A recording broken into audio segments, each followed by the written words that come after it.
বৃহস্পতিবার আমবাসা সফরে যান প্রদেশ কংগ্রেস সভাপতি আশিস কুমার সাহা। এদিন আমবাসা ব্লক কংগ্রেসের উদ্যোগে দেশের সেনাবাহিনীকে ধন্যবাদ জানিয়ে এক মিছিল সংঘটিত করা হয়। মিছিলটি আমবাসা কংগ্রেস ভবন থেকে শুরু হয়ে আমবাসার বিভিন্ন পথ পরিক্রমা করে। মিছিলে উপস্থিত ছিলেন প্রদেশ কংগ্রেসের সভাপতি আশিস কুমার সাহা, আমবাসা ব্লক কংগ্রেসের সভাপতি রূপমধর পুরকাইস্ত, জেলা কংগ্রেসের প্রাক্তন সভাপতি মানিক দেব সহ অন্যান্য নেতৃত্বরা।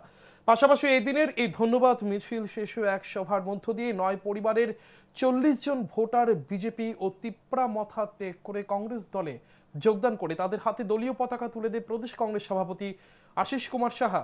এক সাক্ষাৎকারে প্রদেশ কংগ্রেস সভাপতি আশিস কুমার সাহা জানান, দেশের জনগণ ভারতীয় সেনাবাহিনীকে ধন্যবাদ জানান।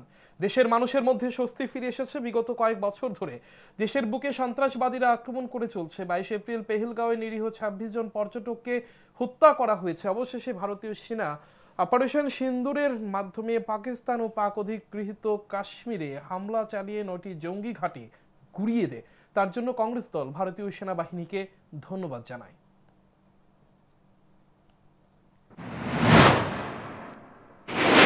পাকিস্তানের অভ্যন্তরে এই ভারতীয় সৈনিকদের আক্রমণের ঘটনাকে নিয়ে উগ্রবাদীদের মধ্যে একটা আশঙ্কার বাতাবরণ এবং তারা এখন ভীত সন্ত্রস্ত হয়ে পড়ে।